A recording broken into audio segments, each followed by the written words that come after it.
welcome to this Leaving Cert Higher Level Maths video where we're looking at calculus and specifically trigonometric functions. So in this video we're going to explore differentiating trigonometric functions, differentiating inverse trigonometric functions, integrating trigonometric functions, using trigonometric identities with both differentiation and integration, and some real life trigonometric functions, so the section B style questions from your exams. We're going to look at is differentiation. We're going to use page 25 of your log tables. We're going to differentiate cos, sine and tan using the rules here. We're also going to use the chain rule, which is hugely important in not just differentiation but also when we start to work backwards with integration. And we're also going to bring in the product and the quotient rule. We're going to be differentiating something which has multiple terms. So in this case we have y is equal to 3 sine x plus 2 cos x, and we're going to find dy dx. So we're going to differentiate each piece individually. So dy dx equals, when we have a coefficient it doesn't get involved, it just kind of sits there, so that 3 is going to stay. Sine goes to cos, so we get 3 cos x. And then we have plus 2, and cos x will differentiate to minus sine x. We need to clean that up by multiplying in the negative and the 2, so we get minus 2 sine x. Let's use the product rule. So here we're given y equals x squared sine x. So here we have two functions multiplying by each other, which means we need the product rule. So a function is anything with a variable. So if that was just a 3 sine x, it would just be a coefficient and we wouldn't need the product rule.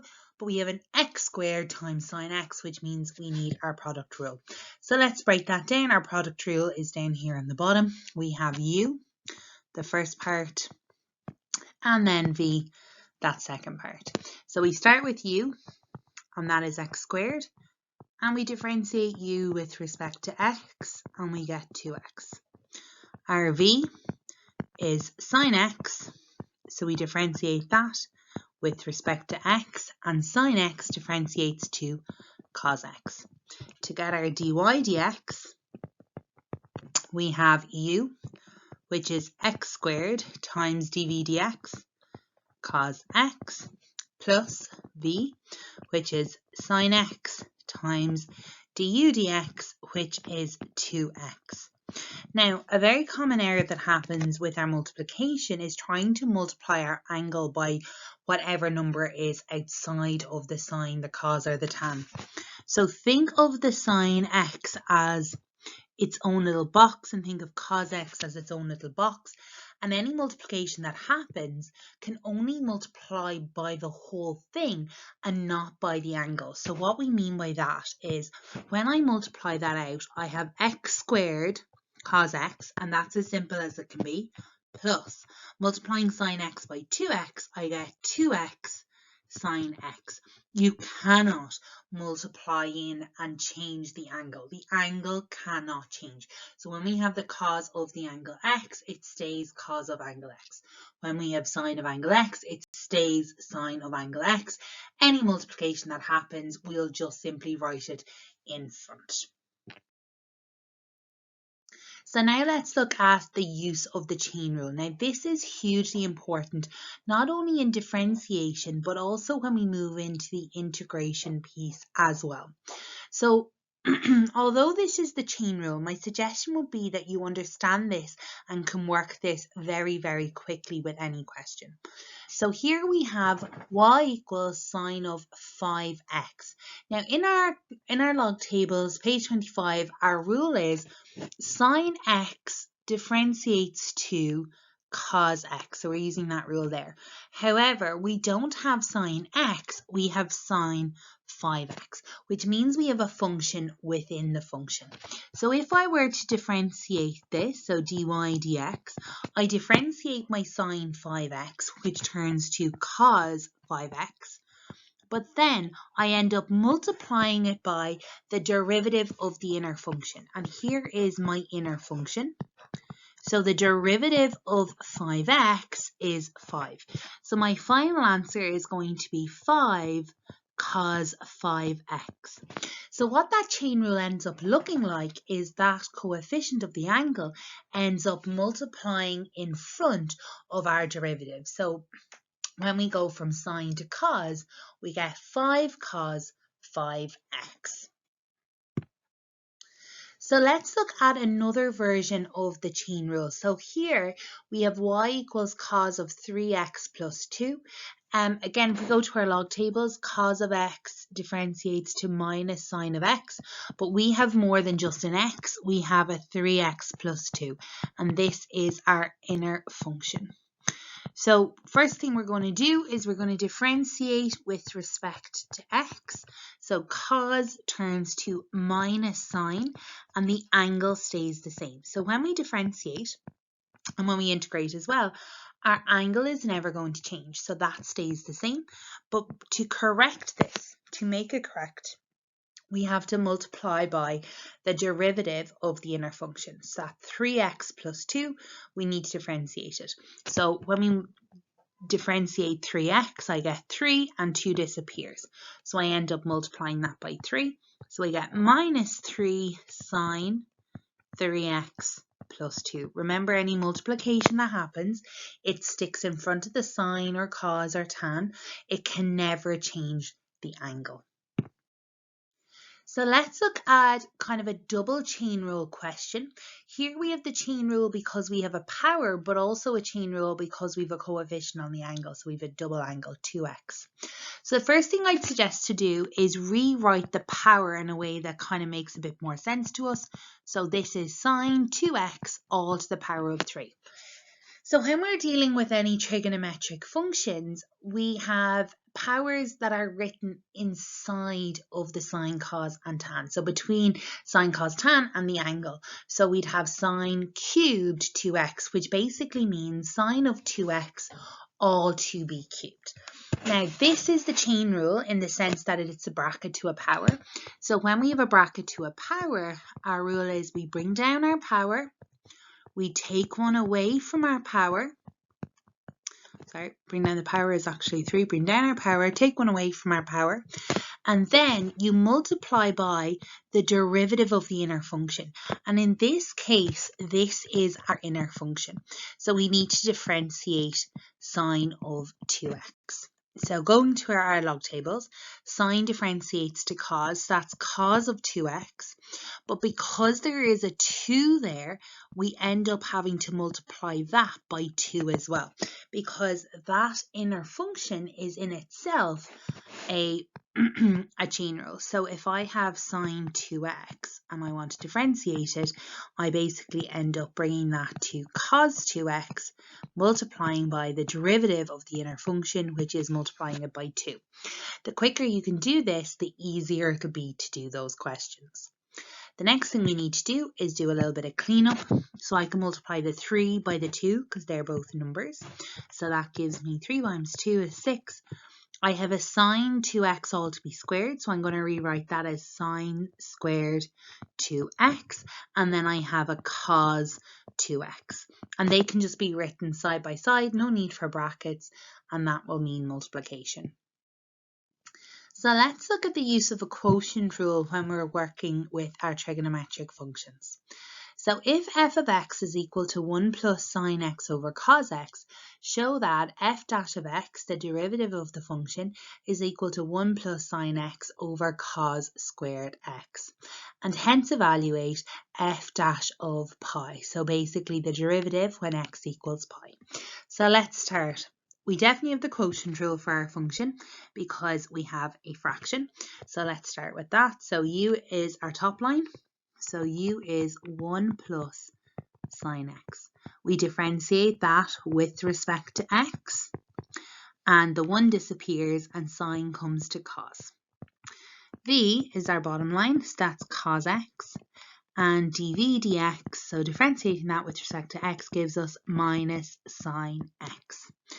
Our f dash of x, which it is in this case, is going to be v, so cos of x, du dx, which is cos of x, minus u, 1 plus sine x, dv dx, which is minus sine x, all over v squared, which is cos squared x, or cos x all to be squared. Now, we need to do a little bit of cleanup on this. So cos x by cos x is cos squared x. Now, here our multiplication, just be careful. I have a minus times a 1 times a minus sign. So that gives a plus sine x. A minus by a plus sine x by a minus sine x gives us plus sine squared x all over cos squared x. Now, if we look at what it should look like, we're not quite there. The bottom line is fine, and we have a sine x, but we have two pieces here that actually we don't want, and we're missing a 1. So if we think in terms of our identities, and particularly what we have on page 13, we might be able to change cos squared x plus sine squared x into something else. So on page 13 of the log tables, we can see we have cos squared a plus sine squared a equals 1, which we can now use in our question. Here's where we left off. We had cos squared x plus sine squared x all over cos squared x. The two pieces in red we can now say are 1, so we have 1 plus sine x over cos squared x, which is exactly what they've asked us to show. So that is f dash, let's write it out properly. So that is f dash of x equals 1 plus sine x over cos squared x, which is exactly what we were asked, so QED. We then have a hence, which is f dash of pi. So that is 1 plus sine of pi over cos squared pi. In case you can't recognize that, pi is in radians. So if you want to go to your calculator and work that through, you can. Your other option is using page 13 and the radians there. If you're using your calculator, make sure you're in radian mode. And we get this as -1. Now we're going to just talk a little bit about why that is in radians and why it will always be in radians when we're working with any integration and any calculus problems. So why do we always use radians in calculus? Well, the first thing to say is we will always use radians in calculus. Depending on where you are with your study, you may or may not have met questions within a section B of the papers. Now, anytime we are working with trigonometric functions in section B questions, so they're like the real life examples, we're going to see some at the end of this video. But anytime you meet those, you may have noticed that they're always talking in radians. We always have the angle measured in radian measure. Now, when we're working in trigonometry, you would have met radians, but you would have had a mix of angles in degrees and angles in radians. So you may assume that it doesn't really matter. So when we're working with just trigonometry, both measures are absolutely fine. However, in calculus, we will always have to use radians. And there's a few reasons for that. And we're going to talk about them because sometimes students don't realize that it's always in radians and can get confused and think we're working in degrees. Now, how to recognize radians would be to recognize the pi. So anytime you see pi when we're talking about angles, we will be talking about radians. So before we go kind of deeper into the why, let's talk about what radians are. So when we talk about a radian, it is the angle which creates an arc equal in length to the radius.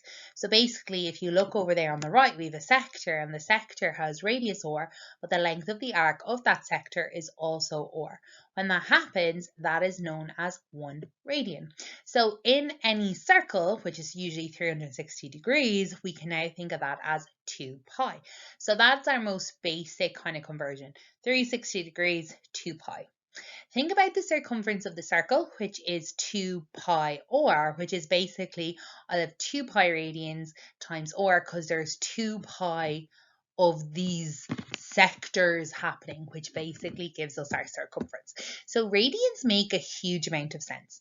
Often, and because you've learned degrees from such a young age, you accept degrees as making great sense, but they don't really. We've taken a circle and divided it into quite an arbitrary number of pieces, which is 360. So those pieces could have been any size, and we could have divided them whatever way we wanted. So we could have divided them into 100 pieces or any number. Now, we work in a decimal system, so 100 would have made the most sense to us. Why did they go 360? Well, I suppose when that happened, it's kind of a hangover from the Babylonians. So the idea of 360, they thought there was 360 days in the year. 360 was also a lovely number because it has a lot of factors. They would have worked in base 60, so 360 would have kind of made sense to them. But for us, it's quite arbitrary. It doesn't really mean a huge amount. It's just you've used it for long enough that it kind of makes sense to you instinctively. But there is no real sense to it. While radians make a lot more sense. We're dividing the circle into quite a meaningful piece. So we're talking about a measure which compares the length of the arc to the length of the radius, which basically gives us a way to relate angle measure to linear measure. So it's hugely, hugely important. So, well, now we've kind of revised what is radians. Why do we have to use radians in calculus? Well, first of all, let's think about it in terms of plotting. So if we were to plot a function, and specifically to have the x and y axis on the same scale, we're going to really struggle when we get to degrees. So here's a degree graph for sine of x. Now, you might be like, where's the graph? And it's there in blue. It's just very hard to see because we have the same scale on the x and y axis. We need quite a long x-axis to get to 360. And think about sine x. It's just a very simple trigonometric function. It's what we would think of as the parent function. The maximum is 1, the minimum is -1. So we can see very, very little movement on this graph. So trying to make sense of this graph, it will be very, very difficult. If we did the same thing, but we worked in radians, then look what we have. Now this is much, much nicer. Now remember, we are talking about one circle, so one rotation being 2 pi. Pi is 3.14, so that's just over 6. So here you can see across the x-axis we have about 6 units. And then on the y-axis, we're going up and down to -1, and we can perfectly see our sine x. So that graph makes a lot more sense in terms of differentiation. Look at that line, that's the tangent at that given point. So if we were to differentiate it, so in pi over 6, we get an answer that makes sense. So that's the first reason why we're always going to use radians. The second one, and I suppose not to go too deep into this, but any of the rules we have for differentiation that we've already met and integration, which we're going to meet, those rules are based on the fact that the angle is in radians. So we cannot use those rules if the angle is not being measured in radians. Instead, we'd have to convert the angle from degrees to radians, which would then lead us with another kind of impact of a chain rule there. So we just have to be so careful. So it kind of comes from this idea that the limit as x goes to 0 of sine of x over x gives us 1. And that's where our kind of differentiation is coming from, but this only is true if x is in radians. So when you look at your log tables, I suppose one thing that they don't say that maybe will be important to say is our rules for sine, cos and tan, both differentiation and integration, those are shortcuts. So think of your differentiation from first principles, which kind of proves some of those rules. But they are coming and they are shortcuts, but they're only going to work if the angle is in radians. Now we're going to take a look very briefly at the trigonometric inverse functions. So the first thing I'll say about the trigonometric inverse functions is that these represent angles. So cos inverse, sine inverse, tan inverse, these are angles. So we're basically looking at how the angle is changing. So we're not going to look at many of these. We haven't really seen these appear on the paper. So it's just to be aware of these formulas and how they work. So example 7, an inverse trigonometric function. We're going to be working with y equals sine inverse of 5x over 3. We're going to find dy dx. So if we come over here to our log tables, again we're on page 25, we're working with sine inverse. So we have this version here. Now we have x, which is our top, and a, which is our bottom, and we're going to work with our formula. So dy dx equals 1 over the square root of a squared, which is 9, minus x squared, which is 5x, all to be squared. Now, since the top line has a 5x rather than just an x, we're going to have to use the chain rule here, and we're going to have to multiply by the derivative of that inner function. So we're going to multiply by that derivative of 5x, so we're going to multiply this by 5. We then multiply across the top 5 square root of 9 minus 25 x squared. And that is our answer. So just to be aware of how the chain rule will be required, but also to make sure that you do have the x over the a, and that x could have a power, even maybe a negative power, to ensure that it's up there. This wouldn't be something I'd be hugely worried about, but just again to know that if a question came up, that you're aware of where the formula is and how they work. Now let's talk about integral calculus, which is integration and the backward step of differentiation. So when we differentiate, we're calculating our slope. When we integrate, what we're actually doing is finding the area. So we first of all maybe meet this as working backwards from differentiation, which is very helpful to understand what the rules are, how they work, etc. However, the real reason for integration is to find the area between the curve and either the x or y axis. There is full video there on integration as area, as well as the basics of integration for things that are not trigonometric functions. So you can work through that if needed. So let's take a look at what we care about on this page. And I suppose the only thing we're going to care about on this page is cos, sine, and tan. When I integrate cos, I get sine x. When I integrate sine, I get minus cos x. When I integrate tan, I get the natural log of the absolute value of sec x. Now, it's important to note that if we're working with indefinite integrals, the constant of integration has been omitted, which means we're going to have to include a plus c. So let's start with an indefinite integral. So find the integral of sine 5x with respect to x.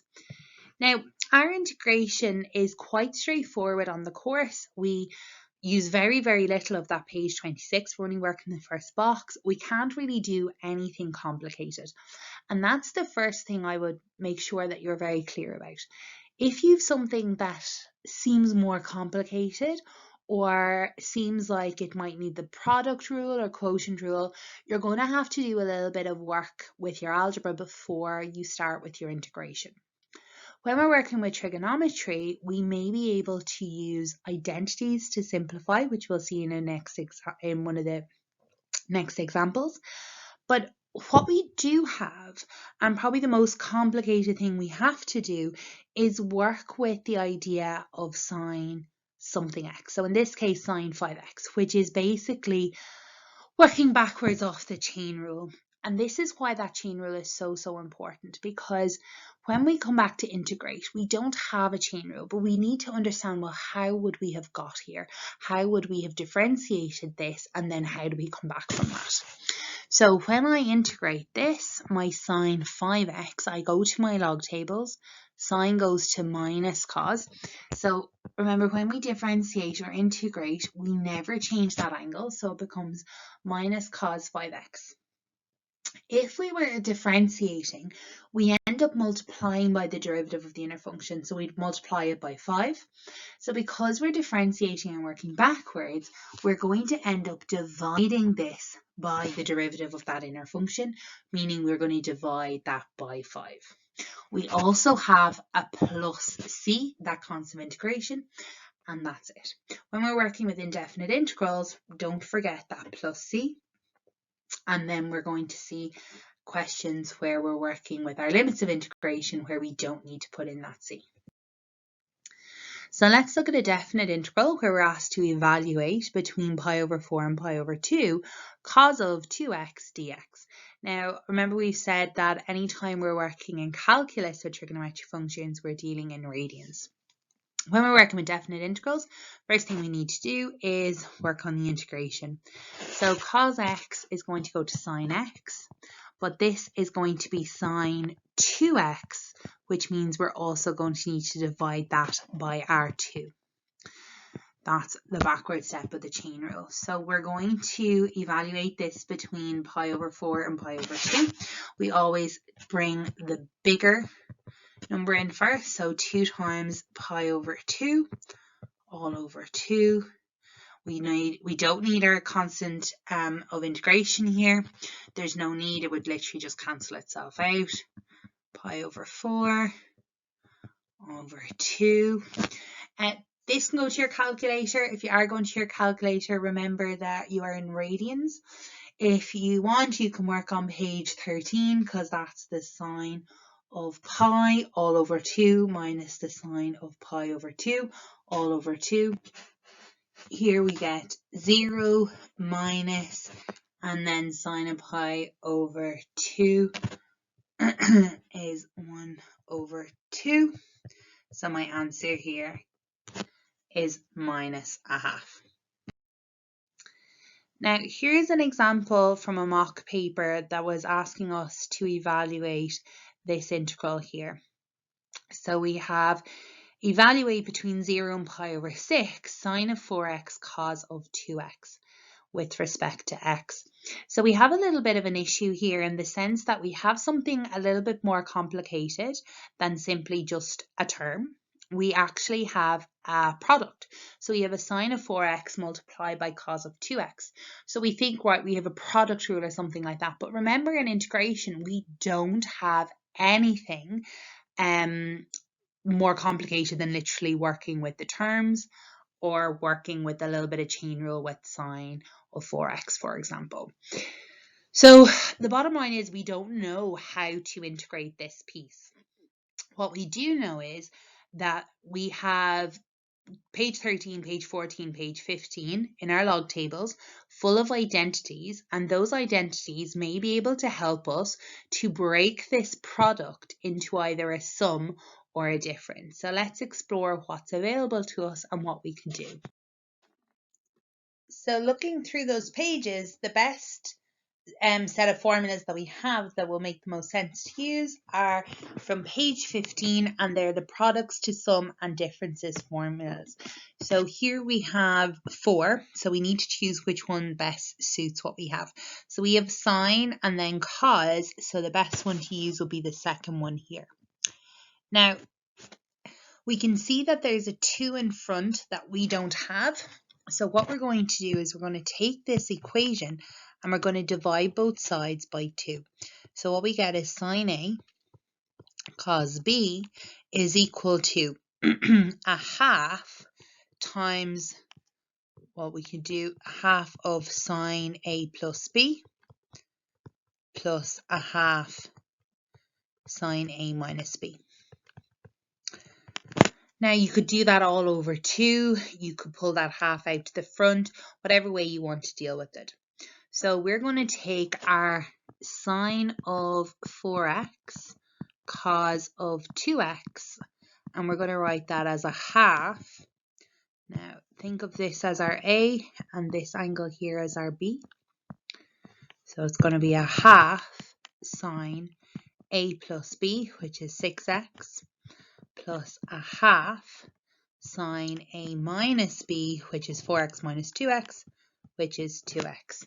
And then we're going to integrate that. So what we actually have is the integral between 0 and pi over 6 of a half sine 6x plus a half sine 2x, all with respect to x.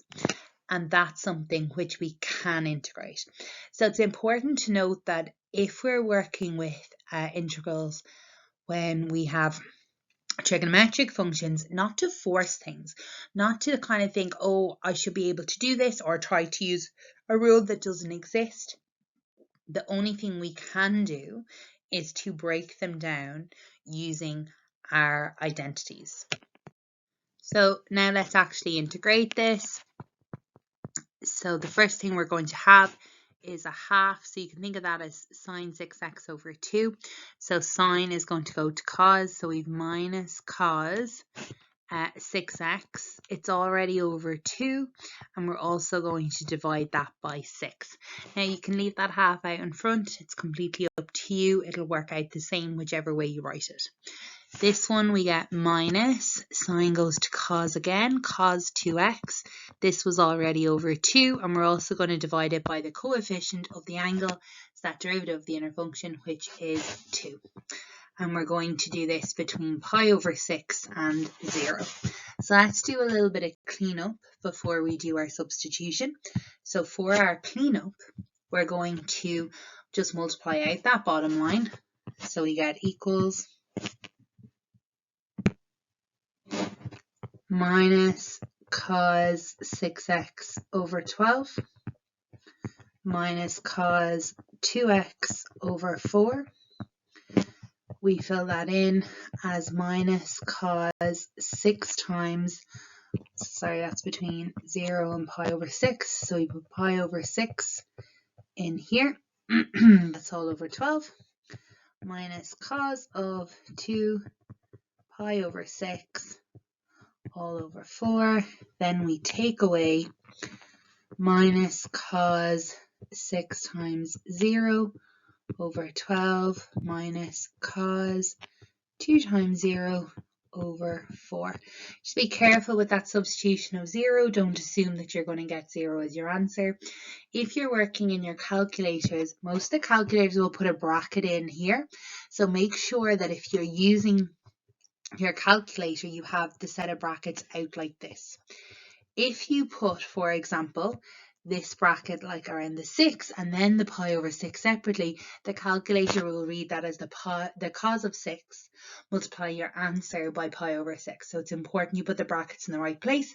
If you ever find these questions are not giving you the answer they should give you, chances are that's what's going wrong. So check how you've worked in your brackets, and also double check you're in radian mode. So our first bracket, we get minus 1 over 24 minus a third. Watch your signs. And our final answer then is 7 over 24. So example 11, we're going to look at a real life trigonometric function, and this will be a section B style question. Now there's more to the question than what we're looking at here. However, we're going to focus on the calculus piece. So a wind turbine used to generate electricity has 3 equally spaced blades of equal length as shown. When the turbine is operating, the blades rotate at constant speed. The tip of the blades are painted in different colours to distinguish them from each other for maintenance and quality control. The tip of one blade is painted red, and the height of this tip above the ground level in meters can be modelled using this function. H of t is equal to 65 plus 36 sine 3 over 2t minus 15 cos 3 over 2t, where t is the time in seconds and 3 over 2t is expressed in radians. The question is, using calculus, find the maximum height, the minimum height above the ground of the tip of the blade in each revolution. Now we've seen this question asked before with different trigonometric functions, and why I suppose we picked this question to work through is that it's not a straightforward sine or cosine function. It's actually a combination of both. So it is 65 plus 36 sine 36 sine 3 over 2t minus 15 cos 3 over 2t. So it's not as simple as just being able to pull the min and max from function itself. So if that was just sine or just cos, we could do that. However, here we're going to have to work with calculus to do it, so we can get a correct answer. So the first thing we're going to do is we're going to think about how we work with min and max. We differentiate and we let it equal 0. So we're going to take h and we're going to differentiate it. 65 differentiates to nothing because it's a constant.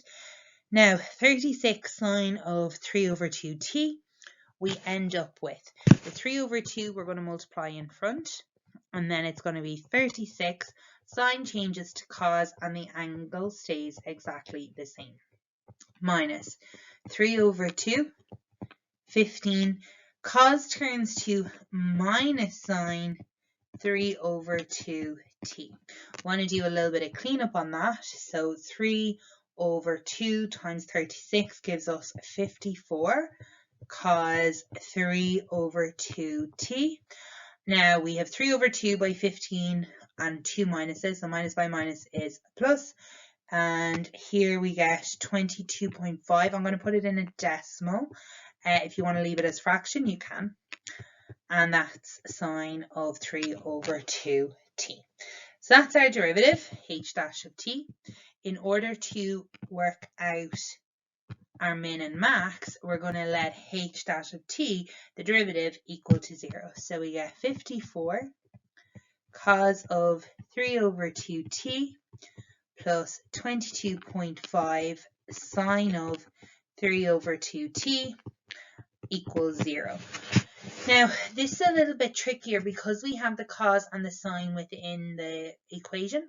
So what we're going to do is we're going to bring one to each side, and we're going to use our identities again to help us figure out the answer. Which one you bring over? I'm going to bring over the cos to the right hand side.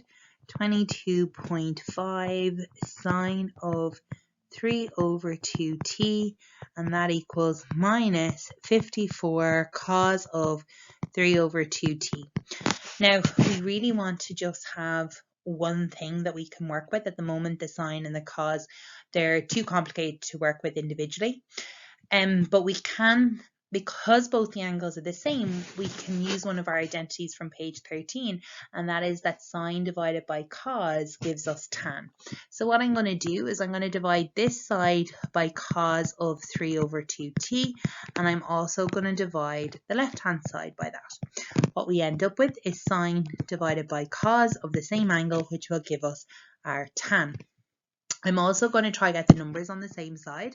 So I'm going to divide this side by the 22.5, but also divide it here as well. So this cos and cos divide into each other and give us 1. 22.5, 22.5, again divide into each other, give us 1. Sine over cos gives us tan of 3 over 2t, and that equals minus 54 over 22.5. So now what we have is a much simpler question that we can work with. Now I can simplify that the right hand side to minus 2.4. Now we're going to solve it. We need both min and max. We want two angles. So the first thing I'm going to do is I'm going to simplify my angle so I don't divide too early. You don't have to do this. You can if you want. So I'm going to let theta equal to 3 over 2t. So my sum becomes a lot simpler. Tan of theta is equal to minus 2.4. I'm going to draw my sine cos tan, my unit circle. C-A-S-T. My tan is negative, so I'm working in quadrant 2 and quadrant 4. So what I need to do is first of all find my reference angle. So my reference angle is the small acute angle, and tan of an acute angle is always positive. Remember, we're in radians, so A is tan inverse of 2.4. So working in our calculator, that's unfortunately the only way we have to work here. We're going to be able to get our answer as 1.176 radians. Again, make sure you're in radian mode. Now, if I were working in degrees in quadrant 2, my angle theta will be 180 degrees minus my reference angle. If I was in quadrant 4, it will be 360 minus my reference angle. We aren't working in degrees, we're working in radians. So that would be 180 is actually pi minus 1.176. In quadrant 4, theta is going to be 360, which is 2 pi, minus the angle 1.176. So working that through, we get theta equals to 1.9656, and theta, this didn't come out, let me try again, 9656, and then theta is 5.1072. Let's go back to our actual angle, so that is 3 over 2t, dividing both sides by 3 over 2 to get t, and our first t is 1.3104. The second t will come from our second angle, and we divide both sides by 3 over 2 again, so t is equal to 3.4048. So there are my two times, one of which will give a min and one of which will give a max. I don't know which. I need to sub in first. So I'm going to do h of 1.3104. Go back to my original function. When I sub that in, I get 104 meters. When I do h of 3.4048, again sub that back into my original function, I get 26 meters. Therefore, this must be my minimum and this one must be my maximum. Just as a reminder, when you're working with this question, the function was 65 plus 36 sine of 3 over 2t minus 15 cos 3 over 2t. If those numbers, the 104 and 26, aren't working out for you, just double check that when you're putting in your t that your brackets are in the right place. Make sure that the big brackets start and end around both the 3 over 2 and the time.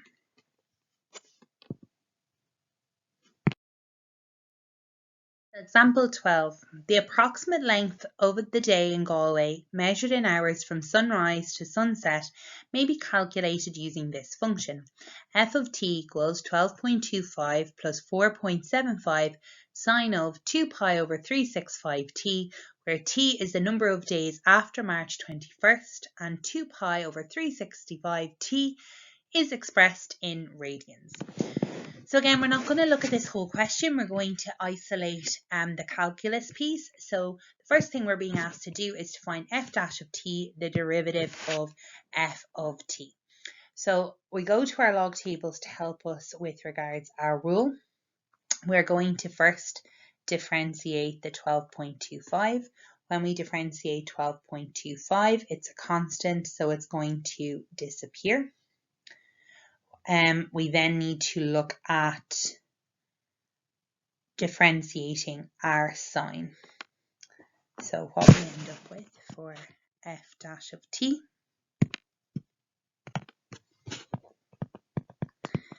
is, the 12.25 is gone. The derivative of the inner function, that's the 2 pi over 365. So we're going to pull that out in front. So that is the chain rule. We have 4.75. Sine changes or differentiates to cos, and it is 2 pi over 365t. We want to make sure that we clean up what we can. So let's work through and tidy up that 2 pi over 365 by 4.75. Now, what I would do is I'm going to leave it in terms of pi. That mightn't work if you put it all into the calculator, but let's put 2 over 365 by 4.75, and that gives us 19 over 730, and then we can put that pi back in ourselves. We then have cos, and that's 2 pi over 365t. Now, if you left it as 2 times 4.75, which is 9.5. So if you left it as like 9.5 over 9.5 pi over 365. That's absolutely fine as well. Generally speaking, we want to leave our fractions without decimals if we can. The second part says, hence or otherwise find the length of the longest day in Galway. Now what's nice here is hence, using what we've just done or otherwise. So we're actually not going to work with the min and max the way we did in the last one. We're going to work with the or otherwise. So what I have is a trigonometric function, and one of the earlier questions that we didn't do was it was looking at the range. So if we go to look at the range, and just a quick revision of how we do that. So here, this is my midline. So that is the center of the function. And then this is the amplitude. So that's how much it goes up and down. So my range is going to be square bracket because I'm including these numbers. 12.25 take away 4.75. That will give me the low value. And 12.25 plus 4.75. That will give me the high value. So when we work that through, we get 7.5 is the smallest value and 17 is the largest value. So trigonometric functions, unlike our polynomial functions or our exponential functions or log functions, when we need to get min or max, because of their structure, because of how these graphs look, there will be a min and max that it's constantly hitting on each rotation. And that min and max is defined as the range of the function. And that's very easy to get from the function itself. So rather than using the trigonometric equation that we just worked out and letting it equal 0, we can instead just work with the range. Both ways, absolutely acceptable. So just don't forget to answer the question. So the length of the longest day. So the longest day will be 17 hours.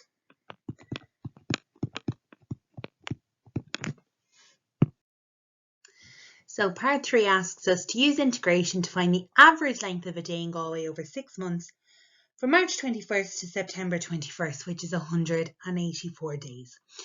Give your answer in hours, minutes, correct to the nearest minute.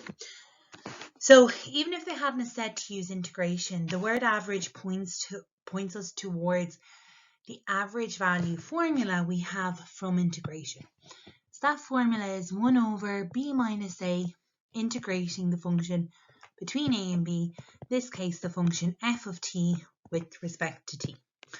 So for us, we get 1 over 184 minus 0, because it starts on March 21st, which is the start of this question.